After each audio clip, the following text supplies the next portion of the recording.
자, 65번 한번 보도록 하겠습니다. 65번요. 갑은 자신의 노트북을 을에게 60만에 팔기로 6월 1일 이러한 뜻을 담은 편지를 발송했다. 이 편지는 6월 10일 날 도착했죠. 평소 노트북을 가지고 싶었던 을은 갑의 청약 사실을 봐봐. 갑의 청약을 모르는 상태란 말은 청약을 받았다 안 받았다? 안 받았다. 이 말의 뉘앙스가 뭐예요? 교차 청약이란 거죠, 이게. 교차 청약. 그래서 여러분요, 6월 1일 날 발송해서 6월 10일 날 을한테 도달했잖아요. 근데 아무것도 모르는 상태에서 지금 60 똑같죠? 이것을 말한다 동일한 내용이라는 청약이라고 해요. 가장 중요한 키워드죠. 그 다음에 노트북을 팔 것을 요청하는 것을 6월 5일 날 보내가지고요 6월 15일 날 갑에게 도착했다 이 말이죠. 갑은 을한테, 을은 갑한테. 그럼 이거 다 얼마요? 60이죠. 이것을 동일한 내용이죠. 양청약이 도달해야죠. 양청약이 도달해야 되니까 언제다? 6월 15일 날 계약이 성립한다. 알겠죠? 언제다? 6월 15일. 정답 몇 번이에요? 4번이다 이렇게. 알겠죠? 이걸 교차 청약이에요. 교차 청약은 무조건 양청약이 도달해야 되고요 내용이 동일해야 돼요. 60으로. 아시겠죠? 자, 그 다음에요 66번은 항변권이죠. 동시행의 항변권을 행사하는 것이 주로 자기 채무의 이행을 회피하기 위한 수단이다. 이건 안 돼요. 자기 채무의 이행을 회피하기 위한 수단만으로 항변권을 행사하죠. 이것을 남용이라고 하는 거예요. 수급인이라고 되어 있죠. 수급인은 무조건 무슨 관계다? 도급수급은 무조건 무슨 관계? 동시행이라고 했죠. 뭐만 아니다. 뭐만. 지체상금. 죄송해요. 어제 야간반에 강의했나봐요. 여러 가지 죄송해요. 얘기를 금방 것 같은데 대답을 못해서 내가 좀 당황했어요. 지체상금. 어제 야간반이 뭐를 했냐면 야간반이요. 동시항변권 강의했거든요. 아닌데? 주간반 했는데? 야간반 했어요? 아, 그래요? 아, 주간반 했죠. 근데 왜 모르죠? 지체상금에 관한 것은 동시행이다 아니다? 아니다. 이것만 도급수급에서는 지체상금만 빼고 무조건 다 뭐다? 동시행이다. 이렇게 딱 암기하라고 그랬죠? 그 다음에 채무 변제와 영수증. 변제와 영수증은 무슨 관계다? 동시행이죠. 그런데요 차용증은 채권 증서죠. 동시행이다 아니다? 아니다. 지금 틀렸죠? 반대로 됐죠? 반대로? 그래서 동시행이고 동시행이 아니다. 이렇게 아시겠죠? 그래서 이건 3번은요 3번은 작년에도 시험에 그대로 나왔어요. 자, 4번은요. 토지 매매계, 매도인의 토지 거래 허가계약 신청 절차에 출고요. 협력할 의무죠. 이걸 무슨 의무다? 부수적 의무죠. 이런 부수적 의무를 이행하지 않으면 세 가지. 뭐 할 수 없다?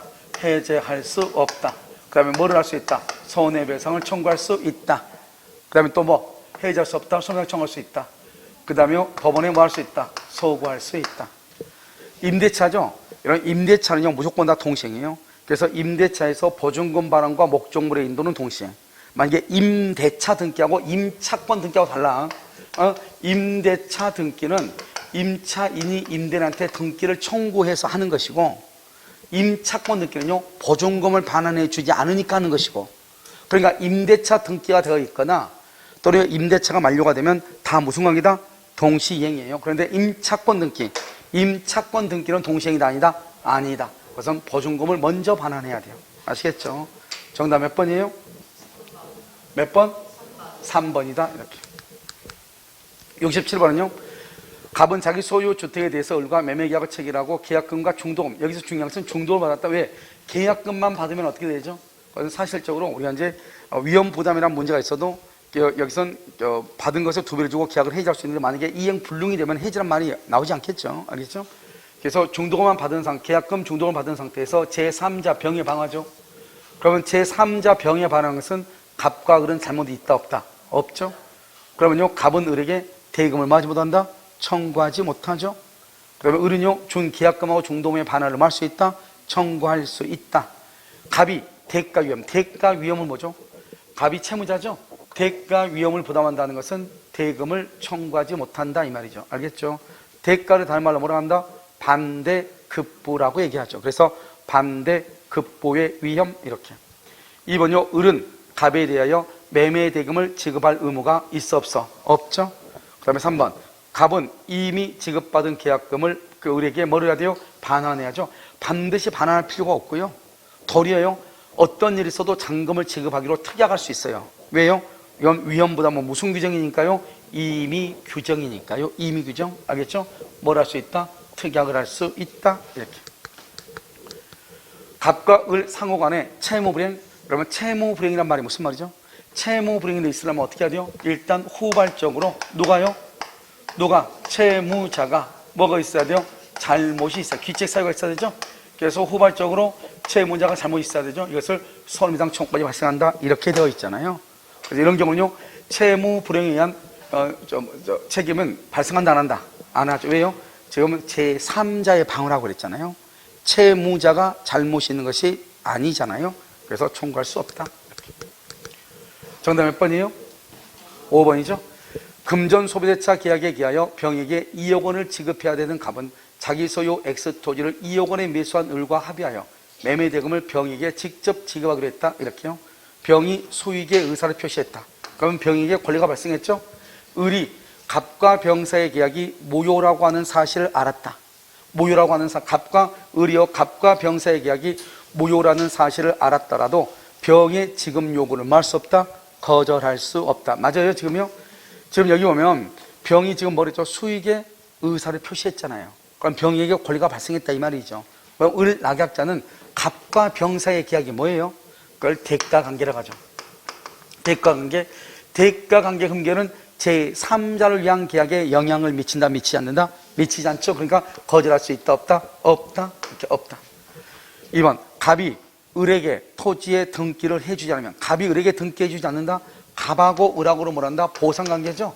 이 보상관계에 기한 항변으로 을은 병에게 대항할 수 있죠. 그래서 을은 병에 대해서 2억 원의 지급을 말 수 있다. 거절할 수 있죠. 왜요? 등기와 대금의 지급은 무슨 관계다? 동시이행이잖아요. 그러니까 갑이 을에게 등기를 해주지 않죠. 그러면 을도 병에게 대금 지급을 말 수 있다. 거절할 수 있다. 다른 말로 항변할 수 있다. 이런 말이잖아요. 자요, 을이 병에게 대금을 지급하지 않죠. 그러면 채무 불이행이네요. 갑은 채무 불이행을 이유로 계약을 말 수 있다. 해제할 수 있다. 만약에 3번의 말이 맞으려면 어떻게 해야 되냐? 병이요, 수익의 의사를 표시해야 돼요. 그런데 지금 여기 문제는 뭐냐면 이 문제 자체에서는 지금요, 수익의 의사를 표시했다는 말이 지금 있어요, 없어요? 없죠. 그래서 약간의 문제는 있지만 여기서 우리가 지급하지 않으면 채무 불이행이라는 말이 나왔다는 것은 수익의 의사를 표시했다 이렇게 전제로 봐야 되겠죠. 자, 4번은요, 을은 병에 대하여 상당한 기간을 정하여 2억 원의 향수 여부의 확답을 최고하고 그 기간 내에 확답을 받지 못하면 발하지 않으면 그러면 안 돼. 발신주의 아니에요. 받지 못하면 수익을 망한 것이다. 거절한 것이다. 이렇게. 5번요, 을의 병에 대한 대금 지급 불행을 이유로 갑이 계약을 해지하려고 하죠.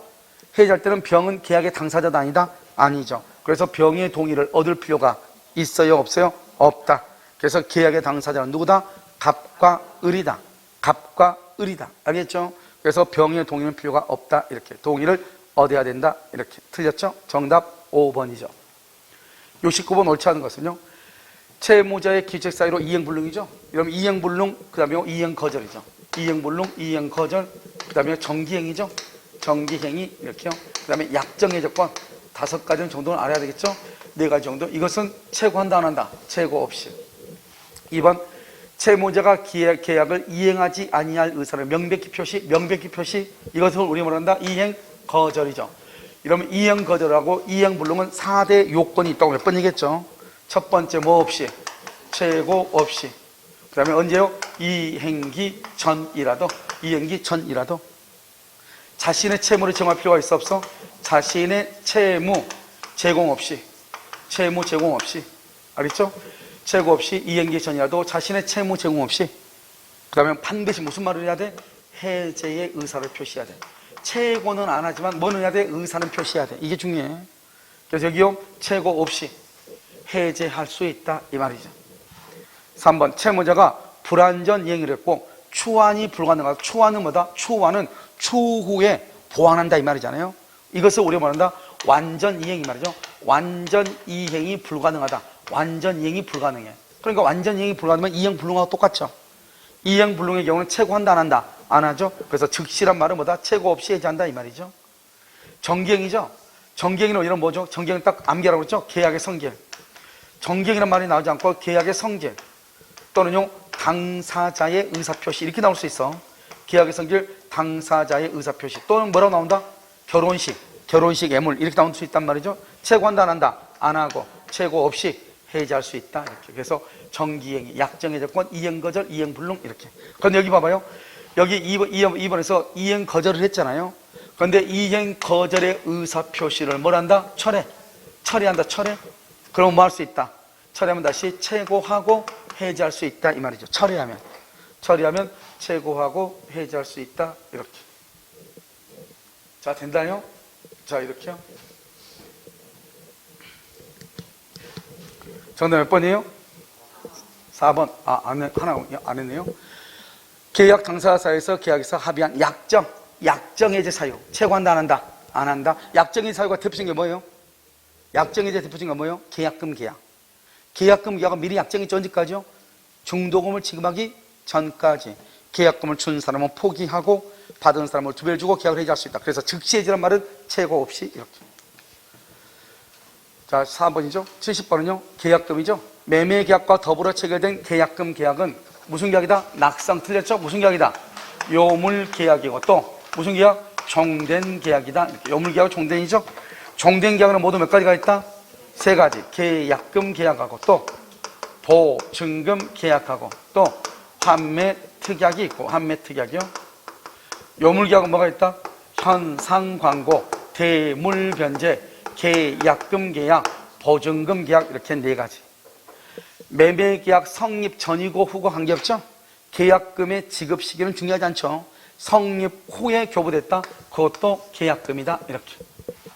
계약금 계약은 금전기타 유가물의 교부죠. 교부니까 이걸 뭐란다? 요물 계약이죠. 반드시 줘야 되겠죠. 그런데요, 계약금 지금 약정만 한 상태, 약정만 했다. 그러면 계약금이 지급이 됐다, 안 됐다? 안 됐죠. 그러면 계약금 계약이 있다, 없다? 없죠. 해약금에 의한 해제가 발생한다, 안 한다? 안 한다 이 말이죠. 계약금은 언제나 최소한 증약금이죠. 왜 그러죠? 계약금이 왜 증약금으로서 성질이 있는 거죠? 그것은 왜 그래요? 아주 간단하죠. 왜 그러냐면 우리가 계약금이라고 하는 것은 무엇이냐? 먼저 우리 매매 계약은 뭐냐? 분료식 계약이거든요. 분료식이니까 계약서가 없어도 우리는 계약을 성립할 수 있단 말이죠. 그런데 계약서가 없으면 저 사람이 딴소리 할 수 있잖아요. 알겠죠? 그렇기 때문에 증거금으로서 효력이 있다 이 말이죠. 알겠죠?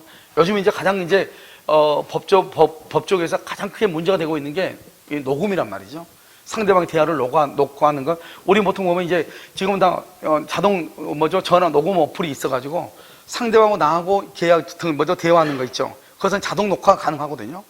그런데 이제 문제는 뭐냐면 나하고 대화가 아니고 제3자 간의 대화를 녹화하면 그건 절대로 안 돼요. 그거 아주 크게 처벌받아요. 알겠죠? 그런데 두 사람이 같이 만나서 이렇게 얘기를 하고 있는데 이 상태 대화도 녹음할 수 있는가? 상대방이 동의를 요하지 않고. 근데 우리는 증거를 하려면 어떻게 해야 돼요? 상대방이 내가 녹음한 걸 알면은 다른 말 한다 안 한다? 안 하잖아요. 역으로 갑자기 하다가요. 아우 내 김 여사님 이렇게 돼버리잖아요. 이게요. 알겠죠? 그러니까 이게 증거적 의미가 전혀 있어 없어? 없잖아요. 그러니까 내가 당사자로 있는 것은 지금 현재 법조계에서 그것을 위법으로 보지는 않고 있단 말이죠. 그래서 지금 이게 지금 계속 제가 지금 그 법률신문에 나와 있는 논문들을요 변호사들이 아니까 써놓은 거 제가 쭉 보면은 그래도 이것도 상대방이 동의를 받지 않으면 해야 된다 이렇게 있는데 아직은 괜찮아요. 그런데 제3자가 하는 것은 이제 안 된다 이 말이죠. 그게 이제 문제죠. 그러니까 우리나라는 분료식 계약이기 때문에요. 증거가 없잖아요. 그럼 증거가 있으려면 녹음이 되든지 누군가가 증인을 써주든지 서류로 뭔가 밝혀져야 되는데 알겠죠? 그래서 이제 그것 때문에요. 계약금을 주고받았다고 하는 것은 최소한 계약을 체결했다고 하는 뭐는 되는 것이다? 증거가 되는 것이다. 이런 말이죠. 아시겠죠? 5번요. 토지거래 허가구 연간의 토지에 대해서 매매계약이 체결된 후 계약금을 수수해. 토지거래 허가가 필요 없어. 일단 계약금이죠. 계약금을 수수했으면 중도금을 주기 전이죠.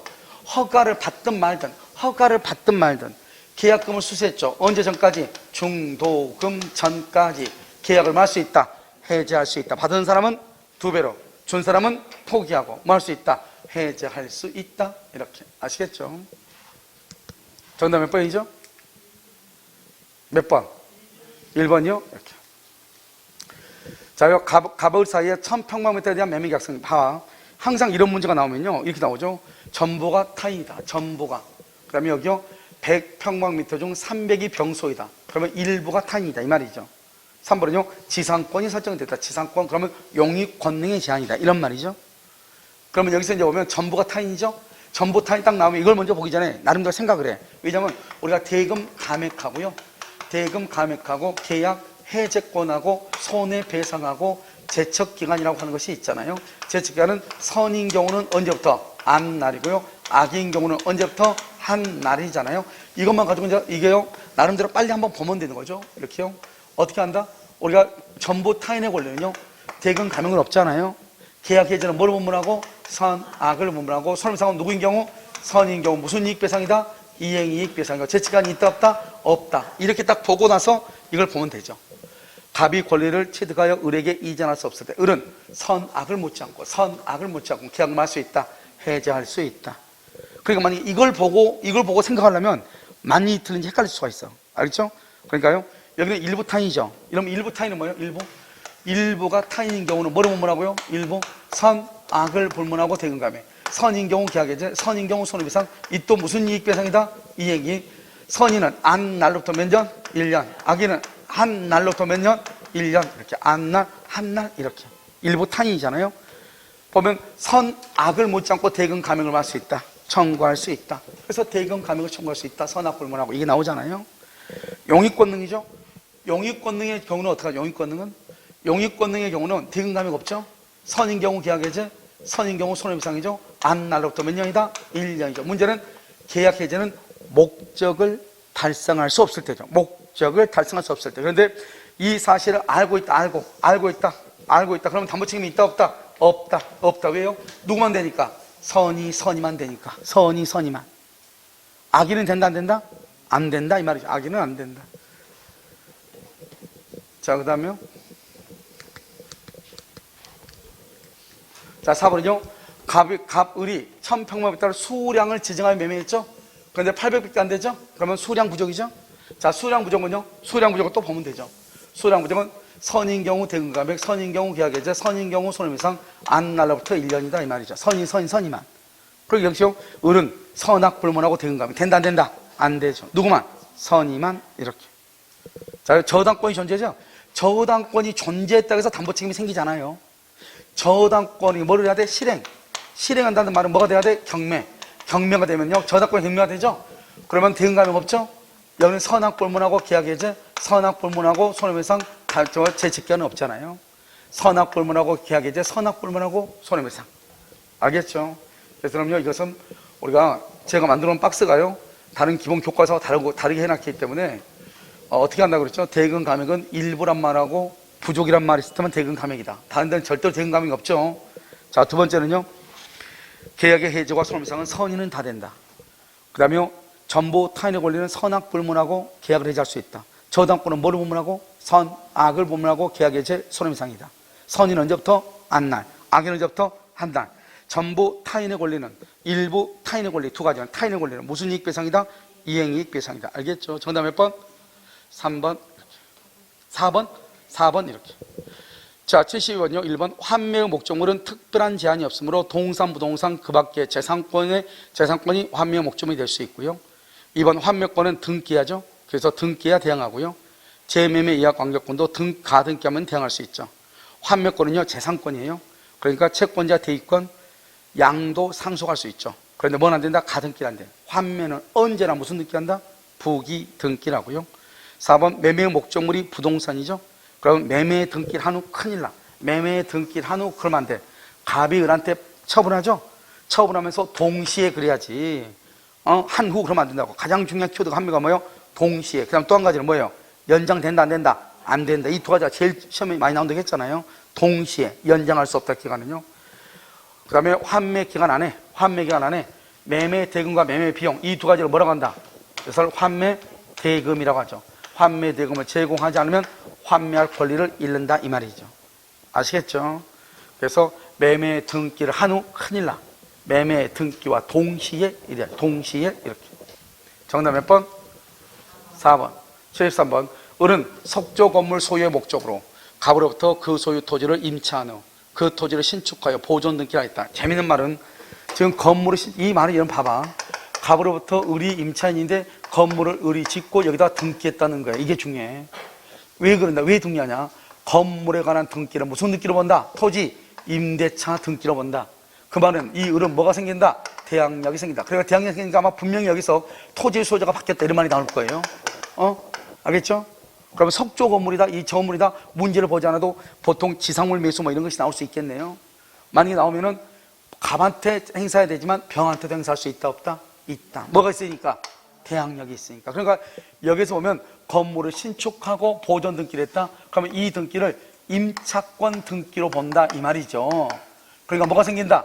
대항력이 있다. 1번 을이 이익이 차임을 연체하죠.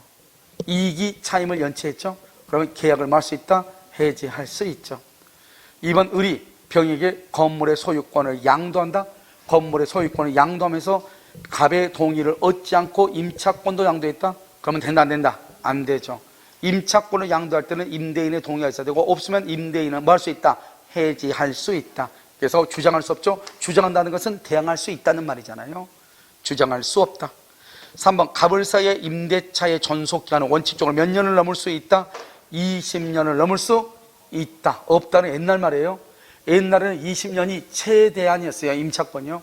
그런데 위헌 판결을 받아서 헌법재판소로부터요 규정이 삭제가 됐어.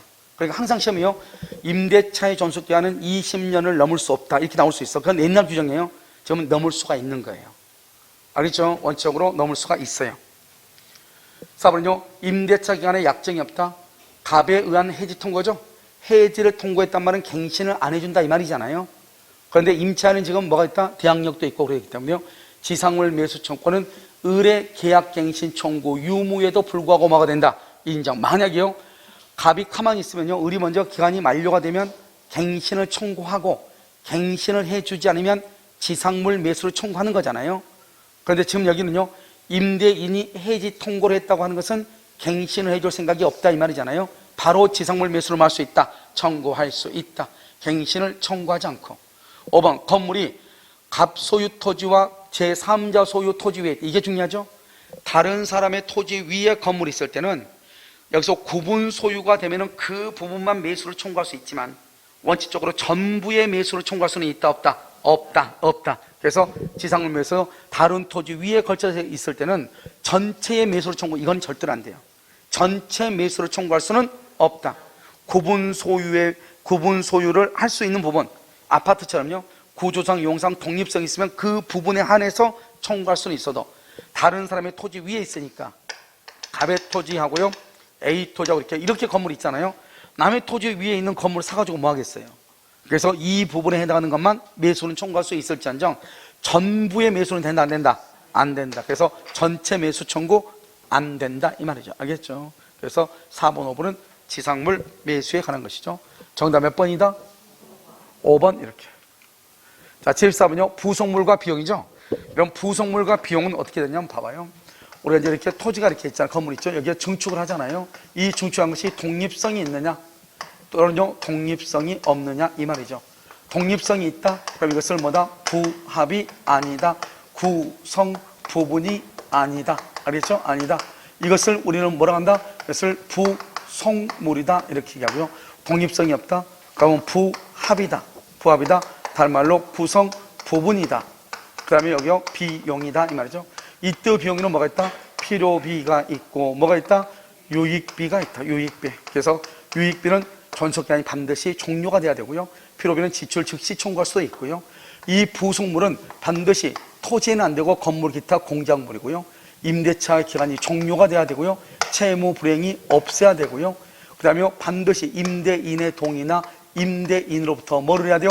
매수한 것에 한한다 이렇게. 이게 이제 부속물이고 비용이잖아요. 이 말을 지금 좀 설명을 해야죠. 임차인이 부속한 물건이 임대 목적으로 구성부분, 구성부분이라고 그랬죠? 그러면 그건 무슨 문제다? 비용의 문제다. 비용. 그래서 유익비 상환이라는 것은 비용의 문제이고 이 말이죠. 그 다음에 독립한 물건이다. 독립한 물건. 독립한 물건이다. 독립성이 있죠? 그럼 무슨 문제다? 부속물의 문제이다. 부속물 이렇게 구별을 하는 거예요.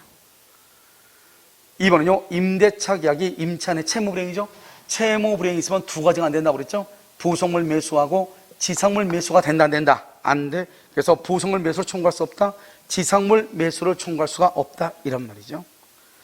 3번은요 차임이 시가보다 파격적으로 저렴하다. 파격적으로 저렴하다 이 말은 뭐죠? 봐봐요. 우리가 부속물 매수 청구는 강행 규정인데 편면적 강행 규정이죠. 임차인한테 불리할 때 무효다 이 말이죠. 그런데 파격적으로 저렴한 경우는요 파격적으로 저렴하다 이렇게 돼 있잖아요. 그런 경우는 임차인한테 유리하다 불리하다? 유리하다. 부송을 매수를 포기해도 유효이다 무효이다? 유효이다. 그래서 포기하기로 하는 약정은 유효이다 무효라고 할 수 있다. 틀렸어요. 파격적으로 저렴하단 말이 중요하죠. 이 말은 임차인한테 유리하다. 4번 임차인이 필요비를 지출하죠. 유익비와는 달리 임대차 계약 종료 전이라도 상환을 청구할 수 있다. 종료 전이라도 그 말은 지출 즉시 이 말이죠. 또는 종료 후 반환하고 6개월 이내에 하든지 지출 즉시 청구를 하든지 이렇게. 5번은요. 임차인이 유익비를 지출하죠. 임대인은 임대차 종료 시 종료가 돼야 돼. 유익비는 반드시요. 가액의 증가가 현존해야죠. 지출한 금액이나 가치의 증가액을 상환할 뭐가 있다? 의무가 있다. 누가요? 임대인. 임대인을 뭐라 한다? 회복자. 회복자. 다른 말로 뭐라 한다? 소유자. 그래서 유익비는요. 회복자의 선택에 따라서 이렇게 되는 거죠. 그래서 정답 몇 번이다? 몇 번이요? 3번이요? 이렇게. 자, 이제 여기까지가 여러분요. 채권법이에요. 그럼 잠깐 쉬었다가요. 특별법을 보도록 그렇게 하겠습니다.